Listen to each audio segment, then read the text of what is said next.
Greetings, friends. Welcome back to the broadcast. I'm Shawn. Website can be found at www.scriptureandprophecy.com. That's where you go to find the archives, and that's where you go to support this mission of truth. And I want to thank all of you who do that, the Patreon subscribers, those of you who support this podcast and make it possible each week.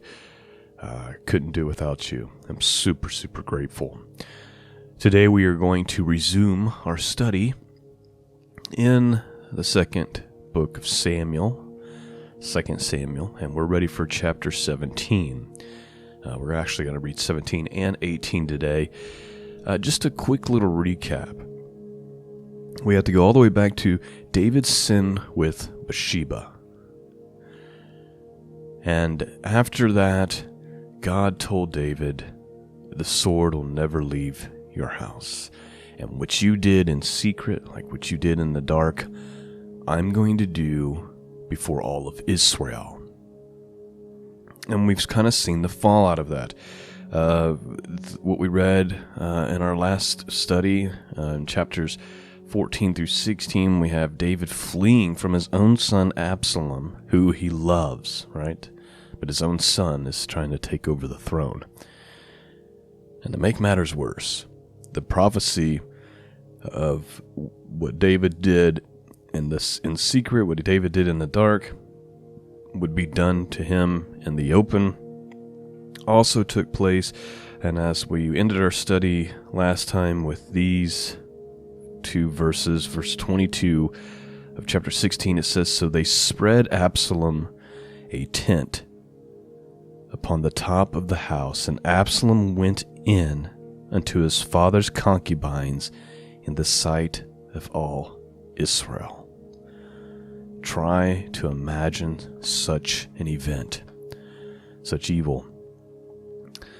A tent being set up in the middle of the city like that, and Absalom is engaging in sex with David's concubines, his father's concubines. And if you didn't think it could get worse, it's about to in our study this morning. Because now David, we're going to basically be dealing with, first of all, we have some really bad counsel that's given to Absalom, but it also demonstrates that the Lord is in control, even in the midst of seeming chaos and evil intents. The Lord is still able to be in the midst of that. And then we have the slaying, the death of Absalom, which is followed obviously by the great grief of King David. And that's kind of how this story wraps up today. And so we talked about this before, and I'll just briefly say this again, and then we'll get started. When we sin, it's not like it just impacts us, right? There's a trickle-down effect that it impacts the people around us. It impacts the people we love. And David's paying a great, great price for a great, great sin that he did. And even though David is a man after God's own heart and wrote all these psalms and the lineage of the Messiah came through him and all these things, even though he was greatly loved by God and he was a man after God's own heart, he, still being a human being, made terrible decisions at times, made mistakes, and had to pay the consequences of those decisions. And so let that be a lesson for all of us. All right, that's enough setup and enough commentary. Let's read the story for this morning. 2 Samuel chapter 17 and 18, King James Bible. Let's begin.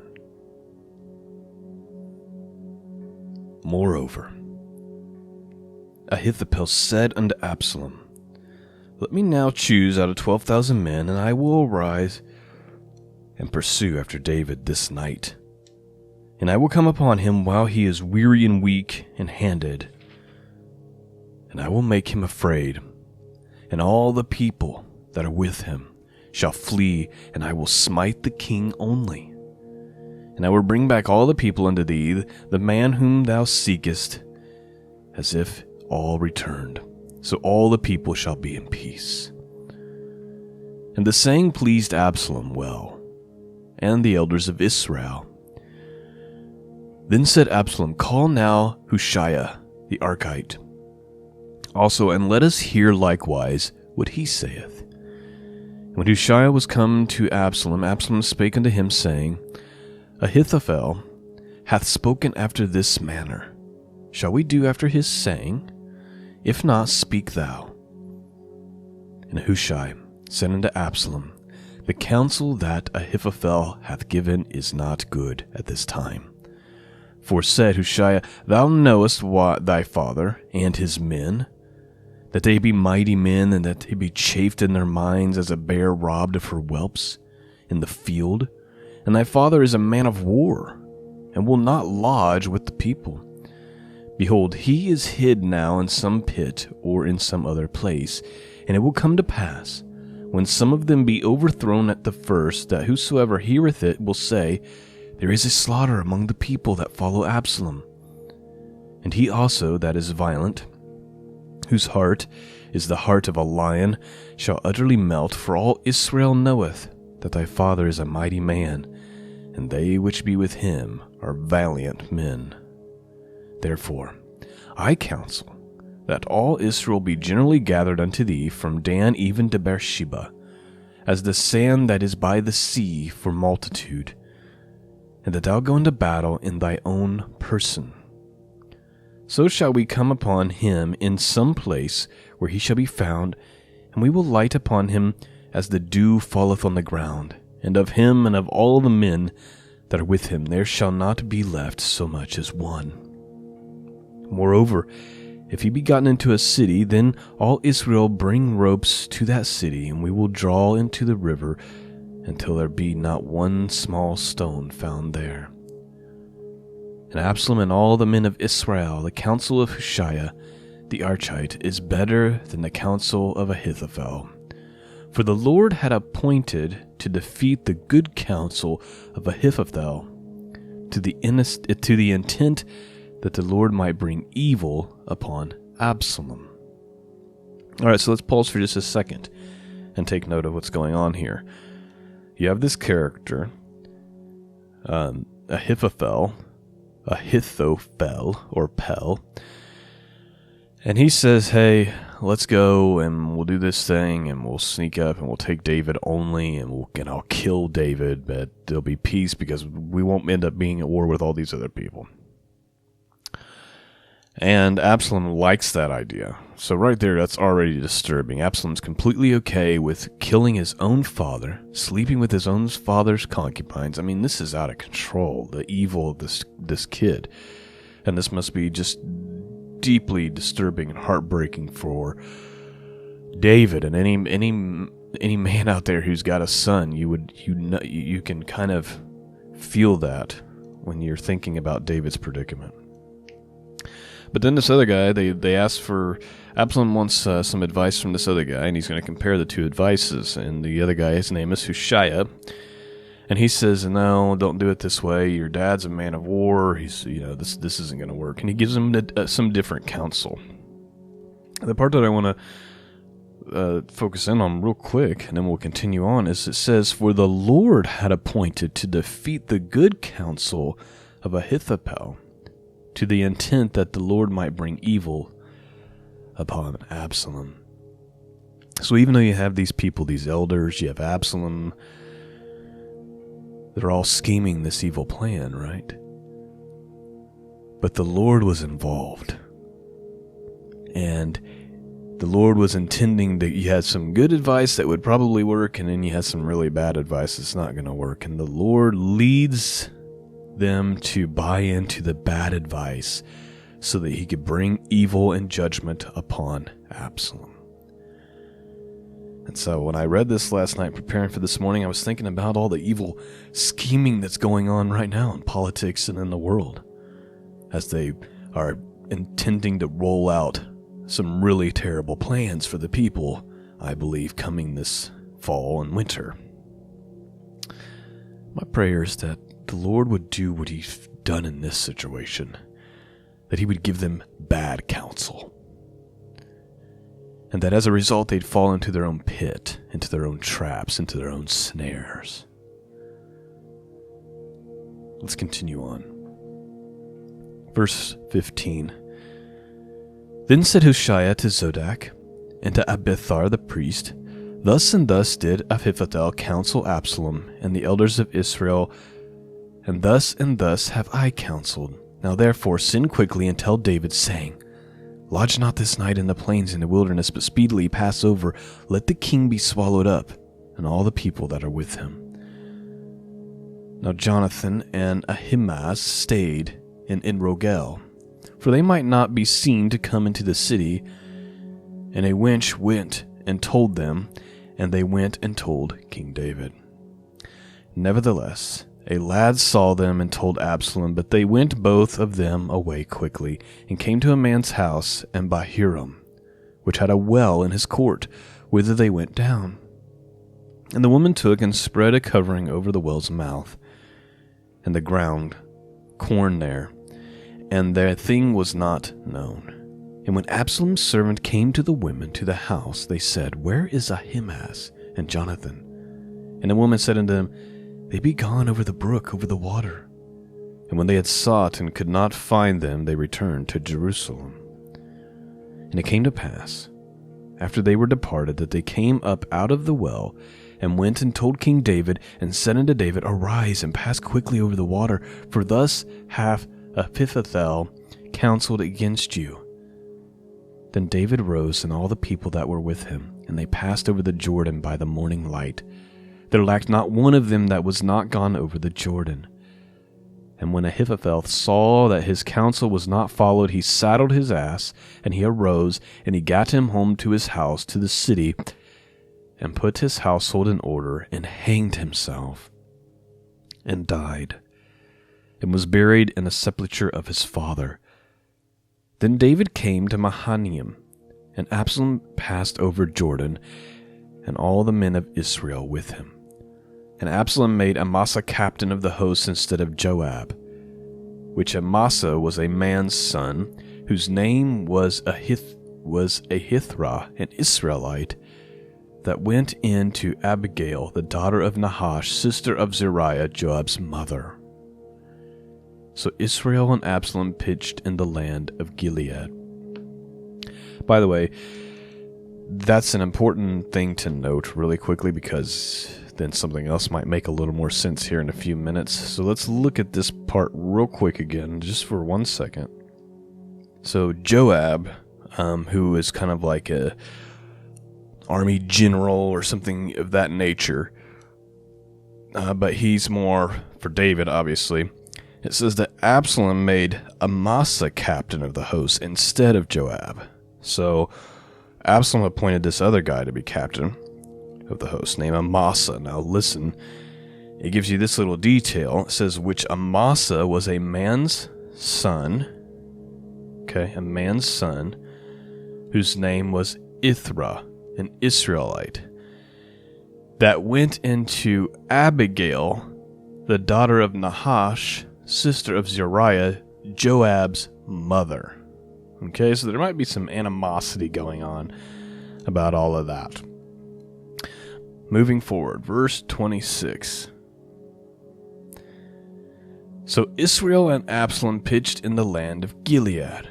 And it came to pass when David was come to Mahanaim, that Shobai the son of Nahash of Rabbah of the children of Ammon, and Machir the son of Ammiel, Lo Debar, and Barzillai the Gileadite of Rogelim, brought beds and basins and earthen vessels and wheat and barley and flour and parched corn and beans and lentils and parched pulse and honey and butter and sheep and cheese of kind for David and for the people that were with him to eat. For they said, the people is hungry and weary and thirsty in the wilderness. Chapter 18. And David numbered the people that were with him, and set captains of thousands and captains of hundreds over them. And David sent forth a third part of the people under the hand of Joab, and a third part under the hand of Abishai, the son of Zeruiah, Joab's brother, and a third part under the hand of Ittai the Gittite. And the king said unto his people, I will surely go forth with you myself also. But the people answered, Thou shalt not go forth. For if we flee away, they will not care for us, neither if half of us die will they care for us. But now thou art worth 10,000 of us. Therefore now it is better that thou succor us out of the city. And David said unto them, What seemeth you best I will do. And the king stood by the gate side, and all the people came out by hundreds and by thousands. And the king commanded Joab and Abishai and Ittai, saying, Deal gently for my sake with the young man, even with Absalom. And all the people heard when the king gave all the captains charge concerning Absalom. So the people went out into the field against Israel, and the battle was in the wood of Ephraim, where the people Israel were slain before the servants of David, and there was a great slaughter that day of 20,000 men, for the battle was there scattered over the face of the country, and the wood devoured more people that day than the sword devoured. And Absalom met the servants of David, and Absalom rode upon a mule, and the mule went under a thick bough of a great oak, and his head caught hold of the oak, and was taken up between the heaven and the earth, and the mule was under him went away. And a certain man saw it, and told Joab, and said, Behold, I saw Absalom hanged in an oak. And Joab said to the man that told him, And behold, thou sawest him, and why didst thou not smite him there to the ground? And I would have given thee 10 shekels of silver and a girdle. And the man said to Joab, Though I should receive 1,000 shekels of silver in my hand, yet would I not put forth my hand against the king's son. For in our hearing the king charged thee and Abishai and Ittai, saying, Beware, none touch the young man Absalom. Otherwise I should have wrought falsehood against my own life, for there is no matter hid from the king, and thou thyself would have set thyself against me. Then said Joab, I may not tarry thus with thee. And he took 3 darts in his hand, and he thrust them through the heart of Absalom, while he was yet alive in the midst of the oak. And 10 young men that bare Joab's armor compassed about, and smote Absalom, and slew him. And Joab blew the trumpet, and the people returned from pursuing after Israel, for Joab held back the people. And they took Absalom, and cast him into a great pit of wood, and laid a very great heap of stone upon him, and all Israel fled, every one to his tent. Now Absalom, in his lifetime, had taken and reared up for himself a pillar, which is in the king's dale, for he said, I have no son to keep my name in remembrance. And he called the pillar after his own name, and it is called unto this day Absalom's place. Then said Ahimaaz, the son of Zodak, Let me now run and bear the king tidings how the Lord hath avenged him of his enemies. And Joab said to him, Thou shalt not bear tidings this day, but thou shalt bear tidings another day. But this day thou shalt bear no tidings, because the king's son is dead. Then said Joab to Cushai, Go tell the king what thou hast seen. And Cushai bowed himself to Joab and ran. Then said Ahimaaz the son of Zodak yet again to Joab, But however, let me, I pray thee, also run after Cushai. And Joab said, Wherefore wilt thou run, my son, seeing that thou hast no tidings ready? But however, said he, Let me run. And he said unto him, Run. Then Ahimaaz ran by the way of the plain, overran Cushai. And David sat between the 2 gates, and the watchman went up to the roof over the gate and to the wall, and lifted up his eyes and looked, and behold, a man running alone. And the watchman cried and told the king, and the king said, If he be alone, there is tidings in his mouth. And he came apace and drew near. And the watchman saw another man running, and the watchman called unto the porter, and said, Behold, another man running alone. And the king said, He also bringeth tidings. And the watchman said, Me thinketh the running of the foremost is like the running of Ahimaaz, the son of Zodak. And the king said, He is a good man, and cometh with good tidings. And Ahimaaz called, and he said unto the king, All is well. And he fell down to thine earth upon his face before the king, and said, Blessed be the Lord thy God, which hath delivered up the men that lifted up their hand against my lord the king. And the king said, Is the young man Absalom safe? And Ahimaaz answered, When Joab sent the king's servant, and me thy servant, I saw a great tumult, but I knew not what it was. And the king said unto him, Turn aside and stand here. And he turned aside, and he stood still. And behold, Cushai came, and Cushai said, Tidings, my lord, the king, for the Lord hath avenged thee this day of all them that rose against thee. And the king said to Cushai, Is the young man Absalom safe? And Cushai answered, The enemies of my lord the king, and all that rise against thee to do thee hurt, be as that young man is. And the king was much moved, and he went up to the chamber over the gate, and he wept. And he went thus and said, O my son Absalom, my son Absalom, would God I had died for thee. O Absalom, my son, my son. And that is how our study ends this morning, with the great grief of King David over his son. And like I said, those of you who have sons, you can understand David's just deep hurt, right? You know, aside from the things that Absalom did leading up to this, sleeping with the concubines, pursuing after his own father, even then David charged his people, hey, please don't harm the boy. And of course Joab disobeys this, right?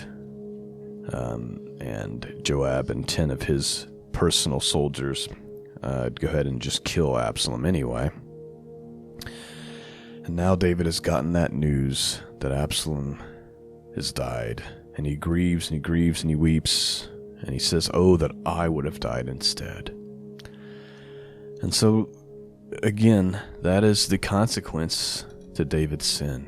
All of this is just is all of that reaping. And it's hard to read. It's hard to watch that story. Well, that is our study for this week. And I pray that it's blessed you, that it's pierced your hearts, that it's caused you to draw ever more closely to God and to His Son Jesus. Lord willing, I'll be back with you tomorrow as we continue to study the ancient book of Jasher. Lord willing, everything works out. That'll be the plan for tomorrow morning. Please consider supporting this mission of truth. It is not possible without your help and without your support. Thanks for listening. Peace and grace be with you all, and until next time, God bless.